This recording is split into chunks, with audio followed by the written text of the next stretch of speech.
Hello बच्चों, कैसे हो आप सब लोग। स्वागत है आपका इस वीडियो में। आज इस वीडियो में हम क्लास 12th इकोनॉमिक्स का चैप्टर इंडियन इकोनॉमी 1950 टू 1990 का पार्ट थर्ड करने वाले हैं। इससे पहले हमने पार्ट सेकंड कर लिया, इससे पहले हमने पार्ट वन कर लिया। पूरी सीरीज़ वाइज हम चल रहे हैं। पार्ट सेकंड में एंड पार्ट वन में हमने agriculture reforms, industrial reforms and हमने ट्रेड स्ट्रेटजीज़ के बारे में पढ़ लिया है। हमने टेक्निकल रिफॉर्म्स, इंस्टीट्यूशनल रिफॉर्म्स बारे में हमने पढ़ लिया है। आज इस वीडियो में हम ग्रोथ स्ट्रेटजी को एक बार देखने वाले हैं और positive impact of that strategy को हम पढ़ने वाले हैं। और एक और वीडियो आएगी जो कि है पार्ट 4, और इसी के साथ हम इस पूरे चैप्टर को एंड कर देंगे एंड फिर हम चलेंगे एक न्यू चैप्टर पे जिस पे हम 1991 के बाद का समय डिस्कस करेंगे, जो कि पीरियड था इकोनॉमिक रिफॉर्म्स का पीरियड, जिसमें हमने हमारी इकोनॉमी को खोला और हम लिबरलाइजेशन, प्राइवेटाइजेशन एंड ग्लोबलाइजेशन लेकर आए। तो बिना किसी देरी के आइए बच्चों, हम पार्ट थर्ड को स्टार्ट करते हैं।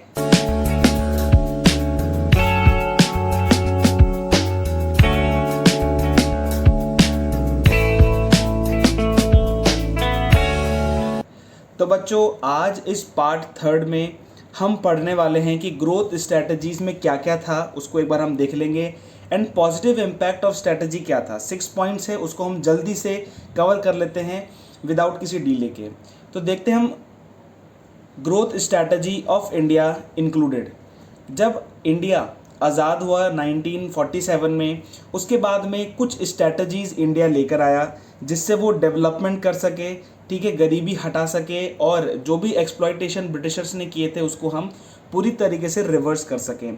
तो सबसे पहली जो स्ट्रैटेजी इंडिया अपनाता है वो है central planning and 5 year plans. हमने पार्ट सेकंड में या पार्ट वन में हमने डिस्कस कर लिया है कि इंडिया इकोनॉमिक प्लानिंग को इंट्रोड्यूस करता है कि what to produce, how to produce and for whom to produce, और 5 ईयर प्लान्स को इंट्रोड्यूस करता है जो कि 1951 से लेकर 1956 तक पहला 5 ईयर प्लान रहा है। और लास्ट 5 ईयर प्लान हम जानते हैं 2012 में एंड हो गया था एंड 2015 में नीति आयोग की इस्टेब्लिशमेंट हो गई थी, ठीक है। तो हम central planning and 5 year plans के द्वारा ग्रोथ स्ट्रैटेजी हमने अपनाई थी, ठीक है।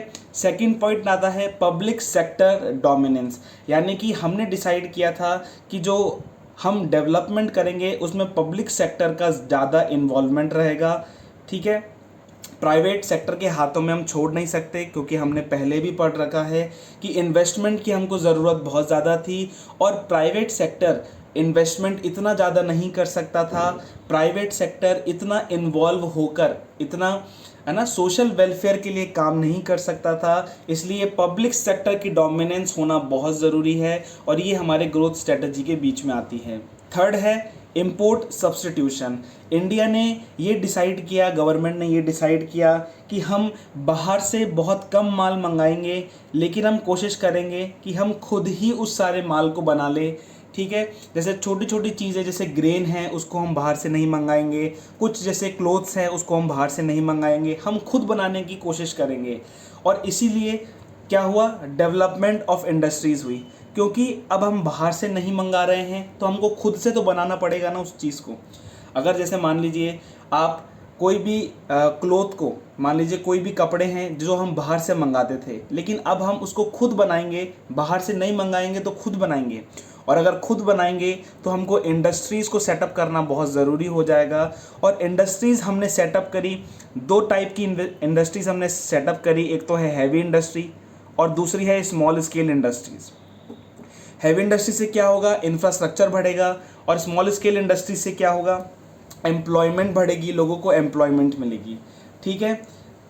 फोर्थ स्ट्रैटेजी हमने जो अपनाई वो थी लाइसेंस राज सिस्टम, कि अगर कोई सा भी प्राइवेट प्लेयर इंडस्ट्रीज़ को खोलना चाहता है, इंडस्ट्रीज़ में एंटर करना चाहता है, तो उसे लाइसेंस ऑब्टेन करना पड़ेगा और विदाउट लाइसेंस ऑब्टेनिंग के वो इंडस्ट्री में एंटर नहीं कर सकता है। आगे जाके यही एक स्टम्बलिंग ब्लॉक हो जाता है आगे जाके यही एक स्टम्बलिंग ब्लॉक हो जाता है, क्योंकि लोगों को लाइन में लगना होता है लाइसेंस को ऑब्टेन करने के लिए। बहुत ज़्यादा करप्शन इंडिया ने फेस किया लाइसेंस राज के सिस्टम पे, बहुत ज़्यादा रिस्ट्रिक्शन इंडस्ट्रीज़ पे लग गई, तो वो फुल्ली और है ना फुल फ्रीडम के साथ वो काम नहीं कर पाए। तो लाइसेंस राज एक स्टम्बलिंग ब्लॉक भी था, वो हम आगे डिस्कस करेंगे। लेकिन ये जो लाइसेंस राज था ये हमारी ग्रोथ स्ट्रेटजी का पार्ट था।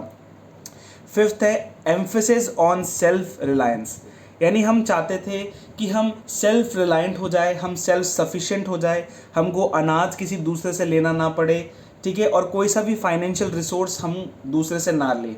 यानी कि हम दूसरों से बोरो नहीं करना चाहते थे, लेकिन हम खुद सेल्फ रिलायंट बनना चाहते थे कि जो बेसिक गुड्स हैं, जो बेसिक कंजप्शन की नीड्स हैं, वो हम खुद फुलफ़िल करें, हम उसको खुद बनाएं, ना कि बाहर से उसको बोरो करें या लें। हमने जब इसके बारे में पढ़ा था पार्ट 2 में, तो हमने एक यूएसए का एग्जाम्पल और यूएसए का एक केस स्टडी डिस्कस करी थी, जिसमें यूएसए ने इंडिया के ऊपर बहुत सारे रेस्ट्रिक्शन लगा दिए थे, क्योंकि यूएसए इंडिया को ग्रेन सप्लाई करता था। ठीक है बच्चों, तो आप पार्ट 2 में जाके एक बार उसको देख के आइए, क्योंकि अगर आप सीरीज़ वाइज चलेंगे तो आपको ईजी रहेगा जो मैं बता रहा हूँ उसको समझने में। ठीक है, तो ये सारी चीज़ें ग्रोथ स्ट्रैटेजी थी। इसी के साथ साथ हमने, जैसे मैंने बताया, इंपोर्ट सब्सटीट्यूशन यानी इनवर्ड लुकिंग ट्रेड पॉलिसी हमने अपनाने की कोशिश करी, एग्रीकल्चर रिफॉर्म्स हम लेकर आए, ठीक है, हमने मॉडर्नाइजेशन हम लेकर आए। ठीक है, ये हमारी सारी ग्रोथ स्ट्रैटेजीज थी। हम चाहते थे कि पर कैपिटा इनकम बढ़े, तो हम क्या करें, उनको एम्प्लॉयमेंट हमने दिया। लेकिन इसके बहुत सारे पॉजिटिव इम्पैक्ट भी हुए, नेगेटिव इम्पैक्ट भी हुए। ठीक है, हम चाहते थे कि जो प्राइवेट प्लेयर्स हैं वो भी साथ में रहें और जो पब्लिक सेक्टर है वो भी साथ में रहे, दोनों साथ में काम करें। ठीक है, तो ऐसी कुछ ग्रोथ स्ट्रेटजीज हमारी रही है और उसका जो रिजल्ट आया है वो पॉजिटिव भी आया है और नेगेटिव भी आया है। तो आज हम positive impact of that strategy को डिस्कस करने वाले हैं। ठीक है, सबसे पहला पॉजिटिव इम्पैक्ट रहा है कि इंडस्ट्रीज बहुत तेज़ी से डेवलप होना चालू करी। ठीक है, जैसे हैवी इंडस्ट्रीज़ में इंफ्रास्ट्रक्चर बढ़ने लग गया, ठीक है ना, और स्मॉल स्केल इंडस्ट्रीज़ जो थी उसके द्वारा एम्प्लॉयमेंट बढ़ने लग गया। ठीक है, हैवी इंडस्ट्री से इंफ्रास्ट्रक्चर डेवलपमेंट होने लग गया और स्मॉल स्केल इंडस्ट्री से एम्प्लॉयमेंट डेवलप होने लग गया।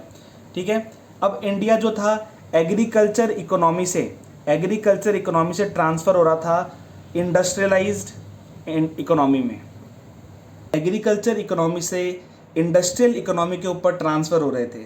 पहले हम सिर्फ प्राइमरी प्रोडक्ट्स को बाहर बेचते थे और फिनिश्ड गुड्स को खरीदते थे, लेकिन अब क्या हो रहा था, अब हम इंडस्ट्रियल गुड्स को बेचने लग गए बाहर। ठीक है, उसको खुद प्रोड्यूस करने लग गए, खुद कंज्यूम करने लग गए। तो हमारे लिए क्या था, एक फ़ायदा था, क्योंकि हम इंडस्ट्रीज़ जो थी वो डेवलप हो रही थी, क्योंकि गवर्नमेंट क्या कर रही थी, फोकस कर रही थी इंडस्ट्रीज़ के ऊपर, तो इंडस्ट्रीज़ डेवलप हो रही थी। सेकेंड पॉइंट आ जाता है डाइवर्सिफिकेशन इन इंडस्ट्रीज़।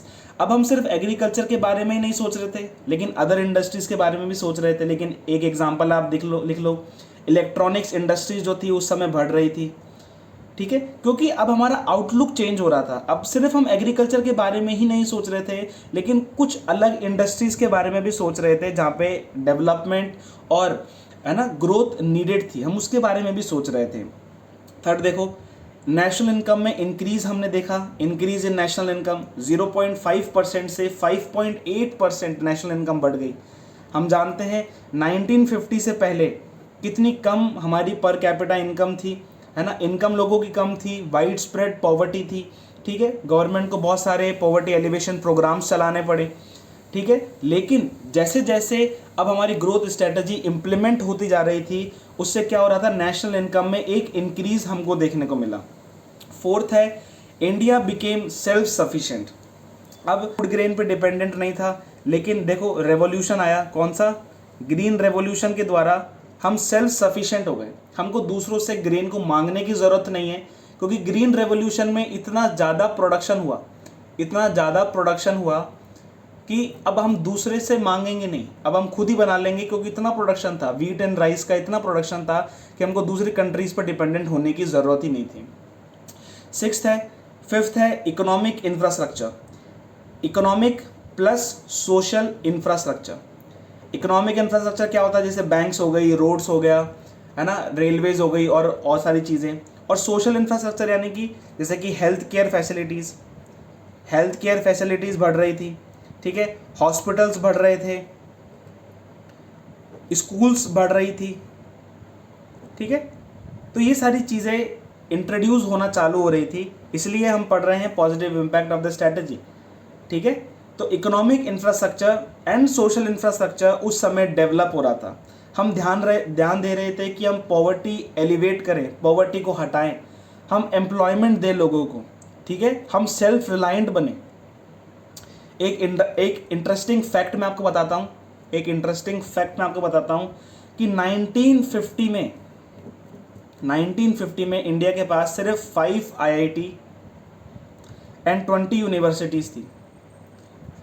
सुनना बात को, 1950 में इंडिया के पास 5 IIT एंड 20 यूनिवर्सिटीज़ थी, लेकिन 1990 आते आते 100 से ज़्यादा यूनिवर्सिटीज़ इंडिया के पास हो गई।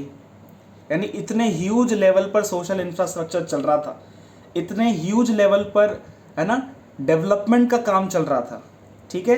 एंड सिक्स्थ है इंटरनेशनल ट्रेड। अब हमारा जो स्ट्रक्चरल कंपोजिशन है ना वो बदल गया। पहले हम सिर्फ एग्रीकल्चर के प्रोडक्ट्स को बाहर सेल करते थे, जो हमारा कंपोजिशन था वो सिर्फ एक सेक्टर से आता था, वो था एग्रीकल्चर। लेकिन ये स्ट्रक्चरल कंपोजिशन चेंज हो गया और अब हम चेंज हो गए किस सेक्टर पे, इंडस्ट्रियल सेक्टर पे। अब जॉब्स इंडस्ट्रियल सेक्टर प्रोड्यूस करने लगा, लोग बाग इंडस्ट्रियल सेक्टर में इन्वॉल्व होने लगे। तो एग्रीकल्चर सेक्टर को एक तरीके से नेग्लेक्ट किया गया, बोल सकते हो कि थोड़ा सा नेग्लिजेंस हो गया एग्रीकल्चर सेक्टर में, क्योंकि अब लोग इंडस्ट्रीज में ज़्यादा इन्वॉल्व थे, सर्विसेज में ज़्यादा इन्वॉल्व थे, ठीक है। तो ये पूरी जो पॉजिटिव इम्पैक्ट रहा है स्ट्रैटेजीज़ का, उस एक स्ट्रैटेजीज़ को आप देख लीजिए।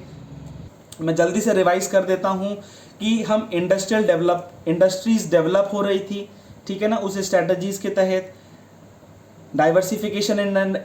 डाइवर्सिफिकेशन इन इंडस्ट्रीज़, अब हम एग्रीकल्चर से अदर इंडस्ट्रीज़ पर भी जा रहे थे, हमारी नेशनल इनकम बढ़ने लगी, इंडिया सेल्फ सफिशिएंट हो गया, इकोनॉमिक एंड सोशल इंफ्रास्ट्रक्चर हमारा अच्छा हुआ, इंटरनेशनल ट्रेड हमारा पॉसिबल हो पाया क्योंकि हम एग्रीकल्चर से इंडस्ट्रीज़ की तरफ ट्रांसफ़र हो रहे थे, ठीक है बच्चों।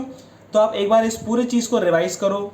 इस वीडियो को अगर आपको समझ में नहीं आई हो तो 2 बार आप इस वीडियो को देखो, ठीक है, जिससे आपको पॉजिटिव इम्पैक्ट क्लियर हो जाए। क्योंकि क्या होता है, कभी कभार एग्जाम्स में हमको पॉजिटिव इम्पैक्ट दे देता है और बोलता है कि बताओ ऐसा क्यों हुआ। जैसे अगर बोल दे कि भाई इंडस्ट्रियल डेवलपमेंट क्यों हुआ, तो आप बता सकते हो कि इंडस्ट्रियल डेवलपमेंट इसलिए हुआ क्योंकि हमने ग्रोथ स्ट्रेटजीज़ में इंडस्ट्रीज़ को प्रेफरेंस दी थी, हमने पब्लिक सेक्टर एंटरप्राइजेस को सेट किया था, लाइसेंस राज सेट किया था जिससे इंडस्ट्रियल डेवलप हुई, हमने SSI को सेट किया, हैवी इंडस्ट्रीज़ को सेट किया जिससे इंडस्ट्रियल डेवलपमेंट हुआ, ठीक है। तो क्योंकि ये पॉइंटर्स आपको याद होने चाहिए, इसी के बाद आप क्वेश्चन, जो बड़े क्वेश्चंस होते हैं उनका आप जवाब दे सकते हैं, ठीक है बच्चों। इस चैनल को आप सब्सक्राइब करो और अगर कोई भी दिक्कत आपको आती है आप कमेंट करके बताओ। इस वीडियो को हर उस बच्चे तक पहुंचाओ जिसको ये चीज़ समझ में नहीं आती है। Till then keep learning. Part 4 में हम इस चैप्टर को पूरी तरीके से एंड कर देंगे, नेगेटिव इम्पैक्ट्स को कवर करेंगे और हम ये कवर करेंगे कि क्यों हमको न्यू इकोनॉमिक रिफॉर्म्स की ज़रूरत पड़ी 1991 के बाद, LPG, liberalisation, privatisation and globalisation. Till then keep learning. Thank you बच्चों।